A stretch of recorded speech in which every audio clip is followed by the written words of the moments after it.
There's only so much you can squeeze out of a debt cycle, and we're there globally.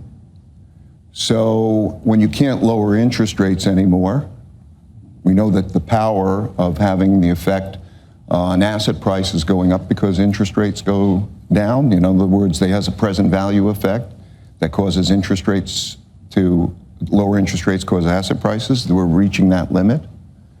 The inability to produce stimulation by lowering interest rates that makes debt service payments lower and causes spending is at a limit.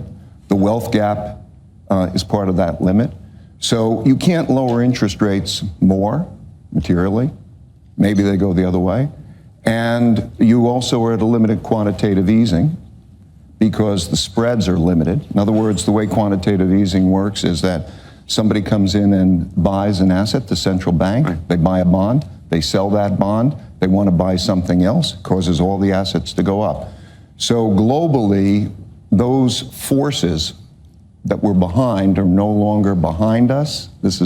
So the real question I think that people should think of is, are we at the end of a long-term debt cycle? I think that Japan is one step ahead of Europe, and Europe is one step or two steps ahead of the United States. And the United States is probably two steps ahead of China in terms of a limited ability to produce stimulation, to produce that kind of growth. So everybody will have a lower growth rate than we're used to. Tim, do you have any more optimistic view on what that number could ultimately be?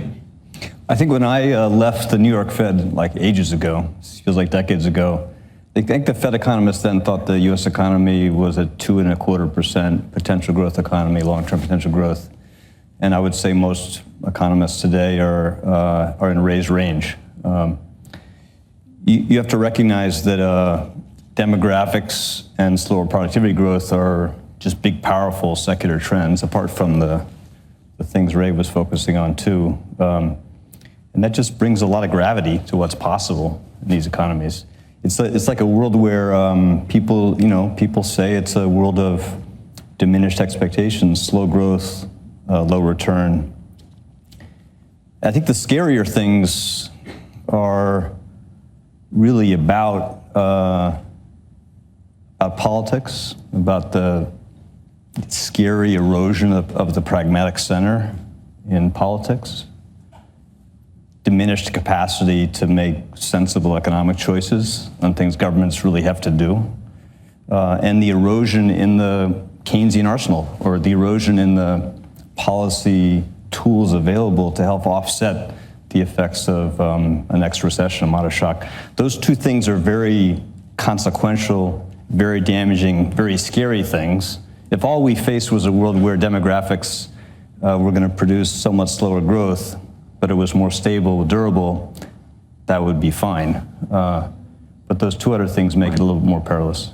Of a close to 40-year experiment, we're in the middle of a close to 40-year experiment in how leveraged can a system be and in how many ways. The global derivatives market today is something like $700 trillion notional amount, and although, of course, that doesn't exactly represent a proxy for risk, between the fact that 75% of that is interest rate derivatives, and that in 5,000-ish years of history, there have never been interest rates remotely close to where we are now, causes me to think that this long downtrend in interest rates, which now have something like 30% of developed market fixed income trading at zero or weirdly below, despite the fact that it hasn't worked. And they say it has worked, and what they say about it, they meaning central bankers and those who apologize and support and cheer on central bankers, they say, well, growth hasn't really picked up, but in the absence of what we're doing, it would have been a lot worse.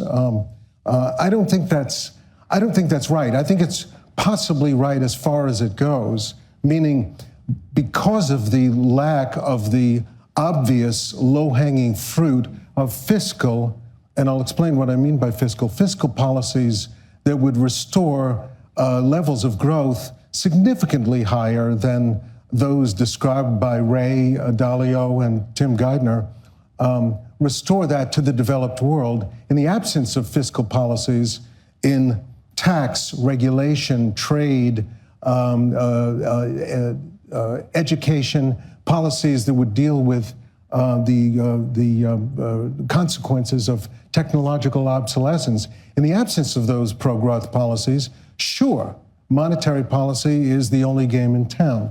But 8 years of ever-declining rates and ever-increasing radicalism in other monetary policies have not created a sustainable, accelerating uptick in growth. What they have done is created a tremendous increase in hidden risk, a risk that investors don't exactly know or have faced about their holdings.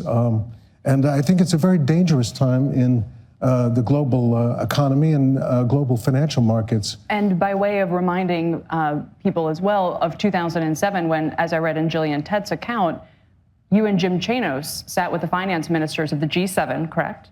And told them of your concerns about the market at that point, and said, you know, we look at a lot of these exotic mortgage instruments and we look at what's happening and we think the banks are ultimately going to have huge problems and they're over leveraged, and we want to warn you about what we see happening with the global financial system. And Geithner and others were in the room, as I understand, and they sort of said, okay. So even for people today who might have heard your warnings before, would you say that now we're at a point like in 07 when that HSBC index was cracking, when you see bond markets cracking? Is now that point? Is it bad enough to warn people today like you would have wanted to warn them back in 2007? Let me make a comment or two about that time and that episode.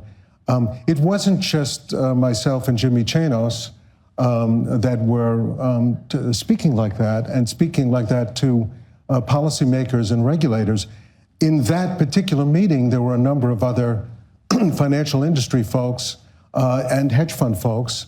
I personally went to Germany to meet policymakers in Germany because we had some relationships in the finance ministry. And they were a little bit more receptive, but to me, the most interesting part about that episode was it was practitioners, not academics and not policymakers, that had a deeper understanding of where the financial system was in terms of risks. The second thing that struck me about that is the amazing arrogance of the policymakers. They didn't listen. They treated us as if we were ignorant children. And of course, they didn't do anything. Neither did the German policymakers, parenthetically. But after the crash, it's all been one way. The emergency action following the crash, despite the fact that central bankers, including, of course, the Fed, had no idea of the risks that we're building, had no idea of the vulnerability of the financial institutions to the confluence of these risks and the consequences of the leverage, the derivatives, the structured products, the real estate boom, all in a sort of a self-reinforcing dance. They had no idea about that. And so, to me, the credibility of the Fed and the Treasury, but the Fed going forward was severely challenged. But the immediate aftermath of the crash policy was appropriate.